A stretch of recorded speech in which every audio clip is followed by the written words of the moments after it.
Major warning, this video contains the sneakiest of peeks. What I'm gonna show you on my iPad throughout this video are patterns that I have made in the past couple of weeks that I haven't even decided if they're making it into my line, but I am definitely going to be considering.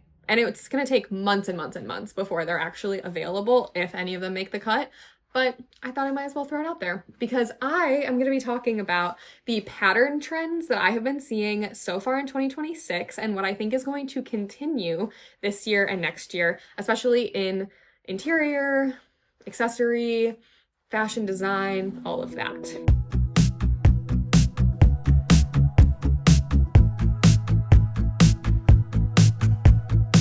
I have a whole video where I was forecasting trends, but I was seeing a lot of the same sort of vibes, especially for pattern design and textiles that I think are going to be really big, especially in 2026. So my main predictions are things that have an organic feel, that are kind of handicraft-esque, and are vintagey. So I would say the four sort of main styles that I'm seeing are block printing, geometric, which kind of never goes out of style, but especially stripes right now, chintz, which is kind of a cousin of block printing, and toile, which I think also ties in with some of the other things I mentioned in kind of an unexpected way. So hear me out.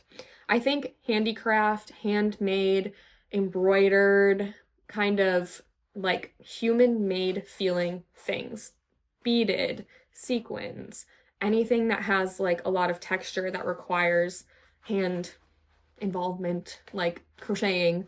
I think that's all going to be a big deal because people are seeing so much AI slop on the internet. And so if they are going to a store or shopping for something that they want to have physically in their life, I think they are going to want that thing to not look digitally AI, computer rendered, blah, blah, blah.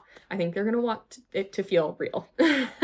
So that makes a lot of sense with where I think the trends are going. Block printing, which is a traditional Indian handicraft, is huge right now. Like, I don't think a lot of people know what it is. They just see sort of a repeated motif and they're like, that's cute, and that's kind of the end of it. But block printing is like a handmade fabric printing method where it's a traditionally wood carved block that is put in ink, stamped on the fabric, put in ink, stamped on the fabric again.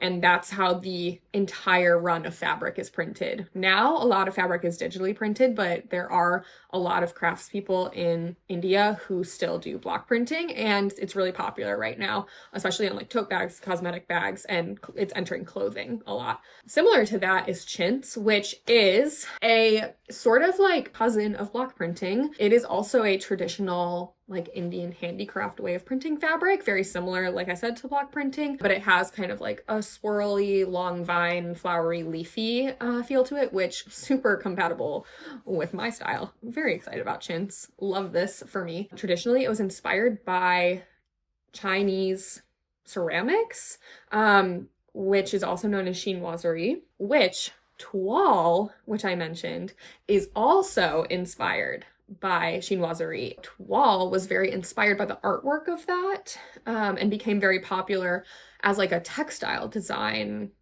situation, style inspired by chinoiserie, that today now looks very vintage to us because it was like very elegant in like the 1800s, 1900s. So chinoiserie, I think, is also making a huge comeback for home, but it's not really like a pattern design style technically. And so I would say like toile obviously pairs with that really well. But chinoiserie is obviously also a handicraft style. So all of the pottery that is historical chinoiserie was handmade and hand painted. All of this kind of really flows together, and I'm very excited for these trends.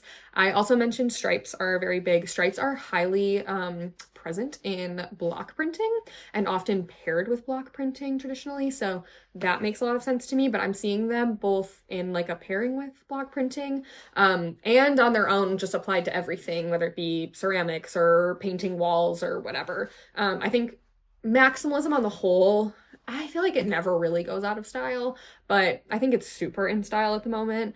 Again, great for me because my art is very maximalist, so loving this. I think that also kind of fits in, even though stripes are obviously not like organic feeling or handicrafty, but they are paired with that often. So that also ties into my overall thesis.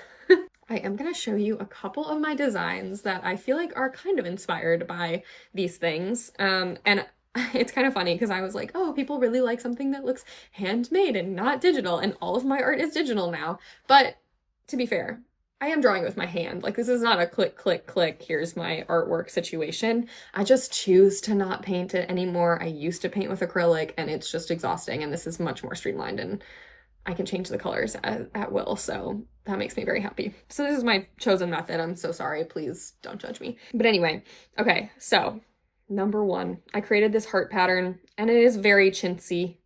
I actually made it before I knew the word, but this is the style, and I think it's going to become a repeating pattern of mine.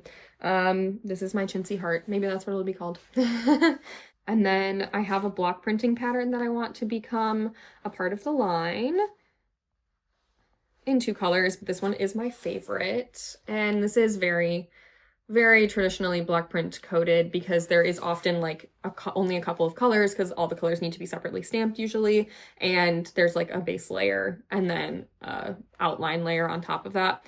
Obviously, I did not stamp this. I copied and pasted it. So forgive me for that, but can you argue with the results? I think it is quite cute. Here is my very questionable design that is block print inspired. You can see there's the stripes and we've got, you know, the repeating floral motif, but I don't know about her. I'm not convinced yet. There's also this other colorway. But so far the green has been more popular amongst the EBD team that I've shown. So we'll see. We'll see. And then I have my potential spring garden replacement that has had some extremely mixed reviews from the EBD Instagram and Facebook insiders group. This is my potential spring garden replacement that is block printing inspired, and I do love her very much, and I like her more than spring garden. I'm so sorry, but it does fit the trend right now, so it may just have to happen. I also really do appreciate the block printing trend for the fact that it takes me like 30 minutes to create a pattern and then decide if I like it or not, versus investing like 20 hours like I did with remaking Rainbow Garden, separate video, and then deciding I don't like it. So shout out to the current trends for saving me all of that headache. I don't know how this one really fits in. It kind of has a block printing vibe. I just love her. So I'll show you. This is definitely becoming a new EBD print. Like, there's just no question. I love her so much. We just have to figure out what her name is going to be. So if you have thoughts, let me know. What's on trend for colors? I feel like you're repeating a lot there. That's just such a hard question. So yes, colors. What are the trendy colors? I don't know, because when I really got into this business, it was all orange and pink. It was very boho, like things made sense. It was easy to identify. Then just to be like the opposite of that, I feel like blue got really big.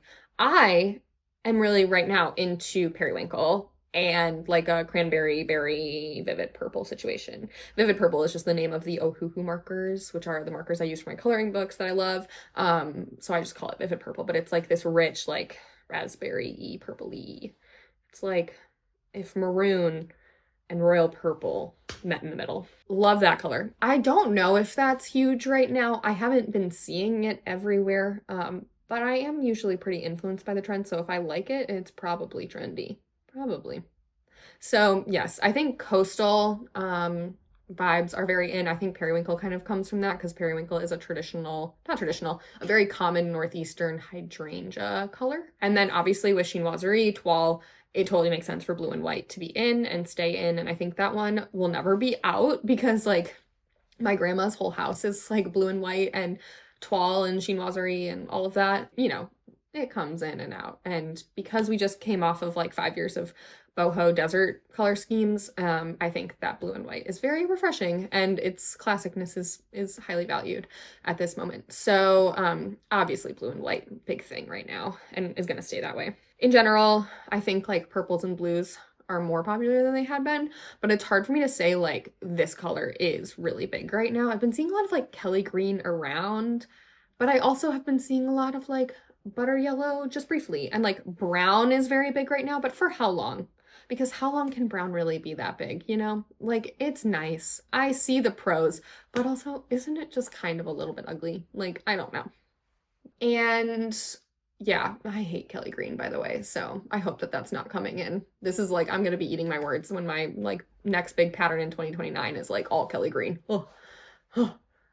Anyway, nightmare. So I would say I don't have a lot of clarity on colors right now because I see like bold, vibrant colors. I also see very muted. Like, it's not as simple as it was in 2020 when everything was just like clay pottery colored at all times. Those were simpler days. So I don't know about colors. You guys can tell me in the comments.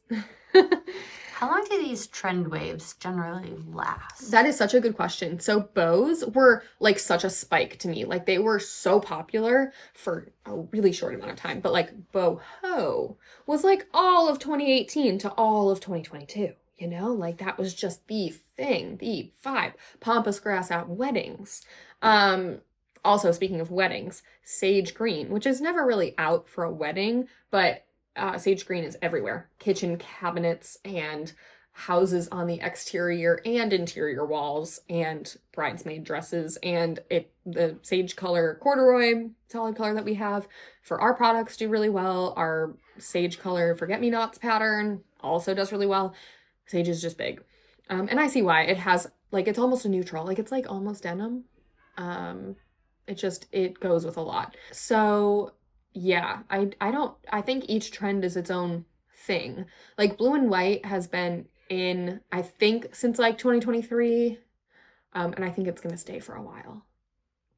So how do you decide how much time and energy to invest into a trend? You seem to have a lot of block print inspired going right now. You think you're banking on that one sticking for a little bit? See, and that's a really, really good question. Do I think that the block printing thing is going to stay for a while? I'm not sure, because I was also very into, and only the real ones are going to remember, the phase of ECOT in like 2013 through 15, 16.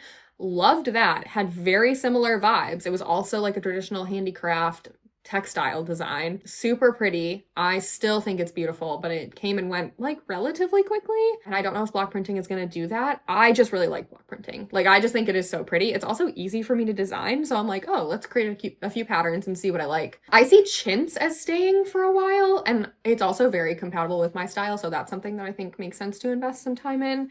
Yeah, I think this design that I showed, the nameless one yet, it's not super trendy, but it almost feels block printed.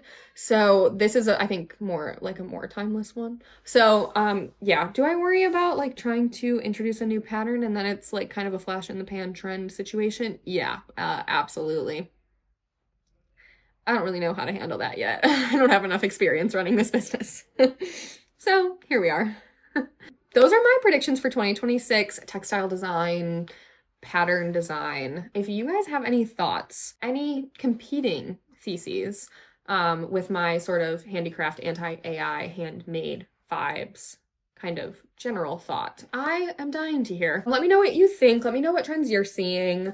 I'm so excited to read the comments on this one because I am not like the most expert, but I kind of am immersed in this world, so my opinion is worth a little bit on this, and I really appreciate you guys giving me your perspectives. So please do like and subscribe and follow along for more small business tips and stories.